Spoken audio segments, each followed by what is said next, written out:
Hello, my name is Rodney. I am from the PO Gamer Q-Game YouTube channel, and today I am going to be going over my top 10 role-playing games. This is not the top 10 role-playing games of all time or anything like that. These are just the top 10 role-playing games that I have played. I have mostly beat, went through most of the game, at least, and that I personally own. If I don't own the game, it's not on this list. Like Final Fantasy VII, I don't own it, my brother does, so things like that are not on my list. But we'll go ahead and start. We'll start with number 10. And that is a game that I had heard about when I was younger. I believe I was in college when I heard about this game. It was on the GameCube. I think it's released on other systems also. But that is Tales of Symphonia. I really enjoyed this game playing it. When I got it, I was not familiar. I don't think this is the first Tales game. I'm pretty sure it's not. But it was so different, the combat system. I was used to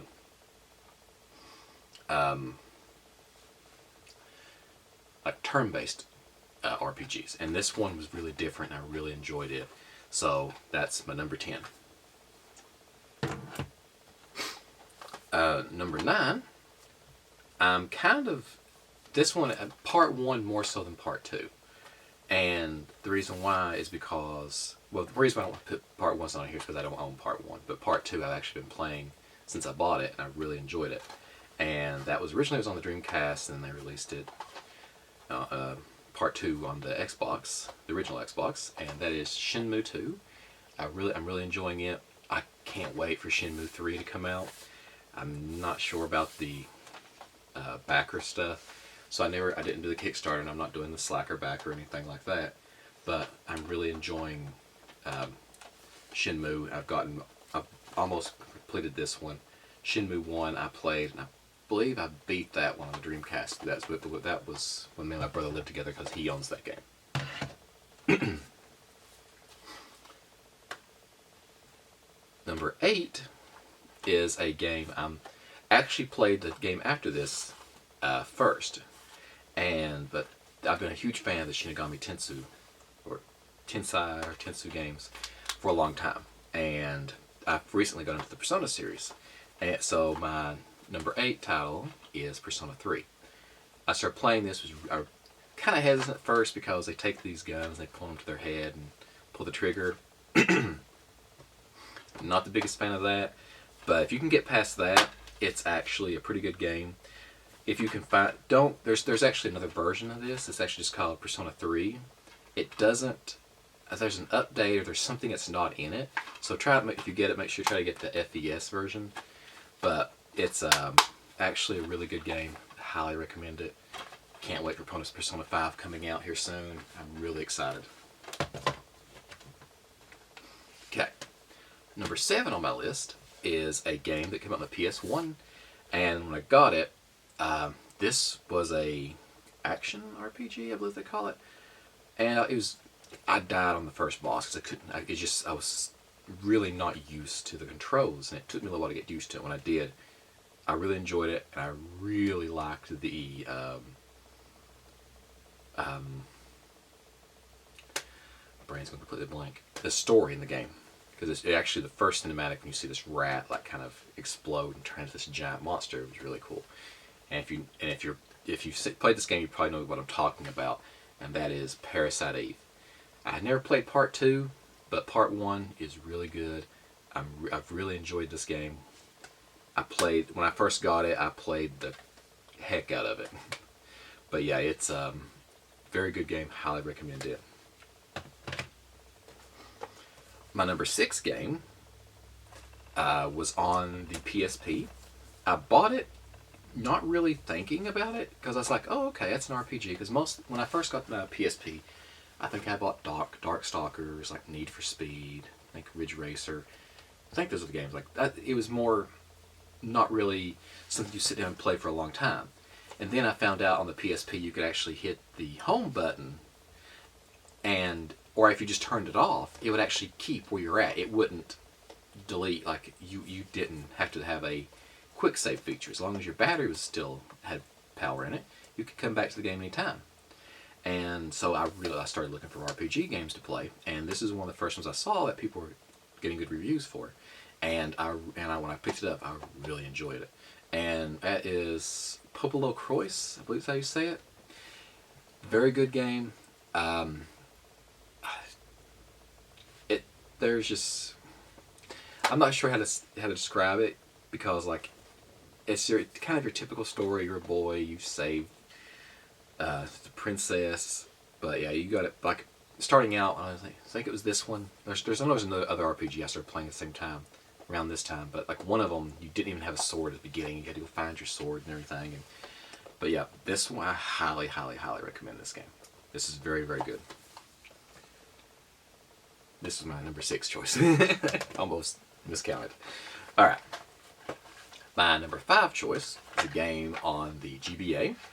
I actually purchased this game when it first came out, lost the game, and I actually repurchased it at a yard sale. And finally, so I actually have the box for this one. And that is The Legend of Goku, Dragon Ball Z game. If you're a fan of the show, I highly recommend this. It is a very good game.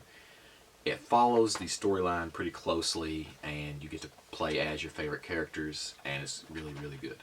I picked up the save I actually have on this one. My other one actually had beat the game. And on this one, I was all the way up, and I'd already got all the way up to Frieza on it. And I had forgotten the controls, and she just destroyed me. So I'm almost tempted to actually start over again and play back up and see how far I can get this time. But it's a very good game. Highly recommend it. If you can find it, pick it up. Alright. Now, this game is kind of an oddity. I mean, I played this, oh gosh. I'm trying to think how long ago when this game came out. But the game's on the 3DO, and it's a unusual RPG. It is called The Mercenary.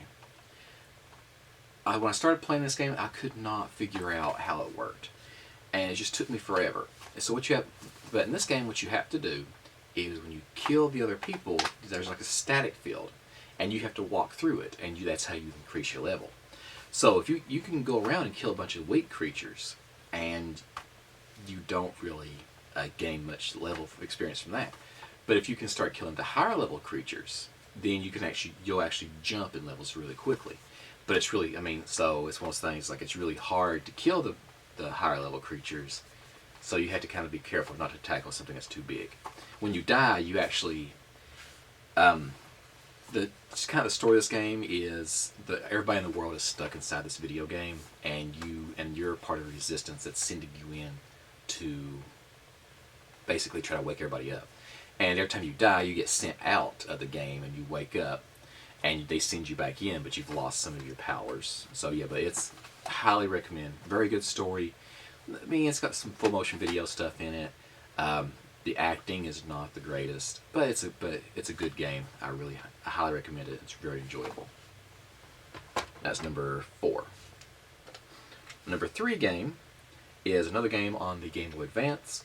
When I picked this up, I played the crap out of it, and I've just recently. I played it for about 2 hours straight and saved it, turned it off, came back about the next day, tried to turn it on, my save was gone, and the problem is the battery's dead in this cartridge, and it so disappoints me. And it's not Pokemon, because I know a lot of people are like, oh, the battery's dead, so it's a Pokemon game. No, it's Breath of Fire. I love the crap out of this game. It is very, very good. It has an awesome storyline, just so much in it that's really good. I mean, I remember when I was playing it, and there was a item you could buy, and it was like a string or something like that you put on your money pouch. And I was like, okay, that's weird. It was only like, it was really cheap, so I bought it. I was like, hey man, I might need it. So I tried to purchase a second one, because a lot of role-playing games you need multiple of each item, but I could only buy one. So I was like, okay. And I think like the next day or night or something like that, in a hotel room, somebody tried to steal my money pouch, and since that string was on it, it woke me up, and I caught them. And you got extra benefits because of that. If you don't catch them, your money's gone. So that was actually kind of funny. I did that first playthrough through, and hadn't really checked any manuals, but I just bought it off a whim because like, I'll probably need it somewhere since it's a weird item that just seems to be here all of a sudden. Alright, my number 2 game is actually one of the reasons I bought my PS Vita was because of this game.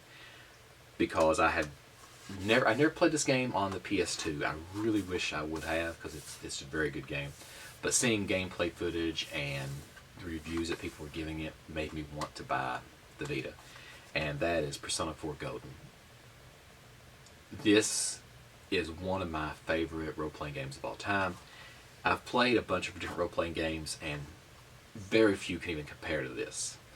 So actually I beat it once. I'm playing it through for the second time to get the Golden ending, which was exclusive to the the PlayStation Vita.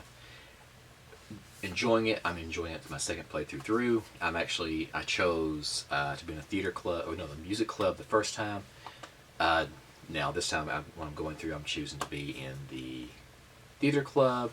Just the different characters, interactions, just so much. And also you get to keep your stats from one playthrough to the next. So, like there's certain things in the first playthrough you can't do because it's like, oh, your courage isn't high enough to do this. Like there's one part and one of your teachers kind of insults you, and you kind of like, wait, are you saying blah about this? And if you try to select that the first playthrough through, it says your courage isn't high enough. The second playthrough through, you can say it, and just and people are kind of impressed that you stood up to King Moron. Thanks what they called him. But yeah, it's highly recommend this game. This is one of the best role-playing games you can buy. If you don't have a PS Vita, get a PlayStation TV. I think GameStop sells them for like $25 used. Get one. Get this game. It's worth it. Alright. Number 1 is a game on the Dreamcast. I got this when I was in college, and it just blew me away. It's basically pirates that can fly around in airships. And if you've played this game, you already know what I'm talking about. That is Skies of Arcadia. One of my favorite role-play... Well, actually, this is my favorite role-playing game of all time. I've played this game, I don't know how many times. I've beat it numerous times. It's very good. I believe it also came out... I've actually got it on the GameCube also, but the GameCube version has the random battles are a little bit too often, so I mainly play it on the Dreamcast, but it is very good. It's kind of funny though, once you figure out some of the patterns for some of the bosses, you can beat them a lot easier because there's just one that basically the ship's trying to ram you, and you have different commands you can do on the ship, like move, turn, and stuff like that. Once you figure out the pattern, you can just go. You just basically move, turn, and then you shoot your. You have this thing on the front of your boat you can shoot out, and you do that I think like 3 or 4 times, and he's very easy. If you don't know that pattern though, that's a very hard fight. But Skies of Arcadia, I highly recommend this game.